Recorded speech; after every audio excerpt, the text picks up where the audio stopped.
Micah Hudson, the former five-star wide receiver who was at Texas Tech and then transferred to Texas A&M. Joe apparently is no longer with the team per Mike Elko. Your thoughts on what was probably the wide receiver in the portal that was maybe coveted some of the most? Your thoughts on that? I mean, the whole thing's troubling, and it's kind of one of those spots where we heard months ago that when he transferred, there was a rumor that he was going to leave. And you kind of rolled your eyes and thought, like, that seems a little soon. Like, what could be going wrong here? Speculation that it was financial, that something wasn't given to him. I think when you've got like this much tumult for a young man who hasn't played, the only thing I can think of is like, I hope that he figures it out. Like, I'm not rooting against this kid. Maybe it's a maturity issue. I'm hoping that things work out for him, because right now there's a problem. Jumping from two schools, two premier programs, I don't think a lot of big teams are going to be willing to take a swing on him. I wouldn't be shocked if he doesn't end up on a G5 team.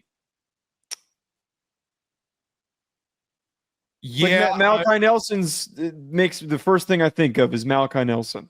Yeah, that's a talent issue, though. This is something different. I don't think anybody believes that he doesn't have talent. But look, here's what I'd say. You win by the portal, or you go by the portal, you die by the portal.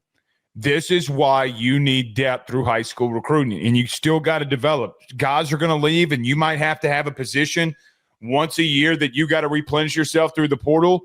But all these other positions, Joe, you cannot do that. Now, A&M still got some really good receivers in the portal. They still got really good receivers on their team. I kind of feel like this is going to be addition by subtraction in some sorts, because, listen, you would rather let this happen and then go through the year and there be turmoil. That's the last thing that you need going into year two. You went and got Concepcion, right? Like at a NC State. That's player. A great player. I mean, that's a big deal. Does Marcel Reed take a next step? That's a question. I think when Micah Hudson, and in today's game, like here's the thing that I want to know. Everybody jumps to that it's the player's fault, right? What if the kid's right? What if A&M didn't pay money? Now, let me throw this your way now. Remember that class with Jimbo at the end? Remember why they all said that they were leaving and guys were leaving? What was their number one complaint? Hey, you promised us that we were going to get paid and we didn't. Now, it's interesting because you talk about A&M and you're like, A&M's got money. They will pay. Are we again, I'm just trying to play devil's advocate as any as I can here, in the sense of that. I mean, why would he do it? My first thought was, okay, well, they're going through spring ball and he got beat out. That was my first thought by Concepcion and the other guys. My only thing, though, is that it's just the timing of it with spring ball already starting. This had to have been some sort of a personality clash, some sort of like he stepped in and the vibes were already bad. Well, look, he stepped away like a month ago. If you remember, for mental health reasons, he stepped away. I mean, what were those mental health reasons? Right. You know what this actually does also remind me of? Denver Harris is another example.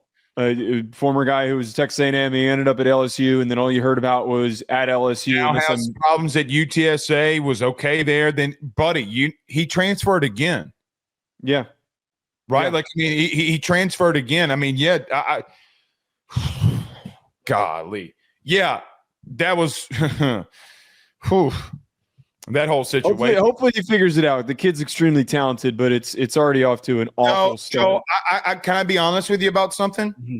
I'm going into this year, I'm going to do something I've never done. Hey, bud, if you're going to be making $250,000 to $500,000 a year because of TV player revenue, no, the Band-Aid gets ripped off. Like, these are not kids anymore. Like, can we have grace? Can we have grace and say that like an 18 to 22, 23-year-old needs that grace? Yes. There are things that we can do and say, look, they're learning, they're developing, all this kind of stuff. But hey, bud, if you keep making same mistakes, I mean, Joe, you're here now. It's professional, bud. I mean, like, at some point that Band-Aid's got to get ripped off here too. I don't disagree with that. And I think that like the first couple of times when something like this happens is where I'm like, okay, you get one more shot, 3 strikes and you're out. You get one more opportunity. Like you need to pick and stay somewhere. When we start to go down that Denver Harris path is when I think we start to just say, this is a joke. You clearly are not focused. You're not locked in. You can't stick on a roster.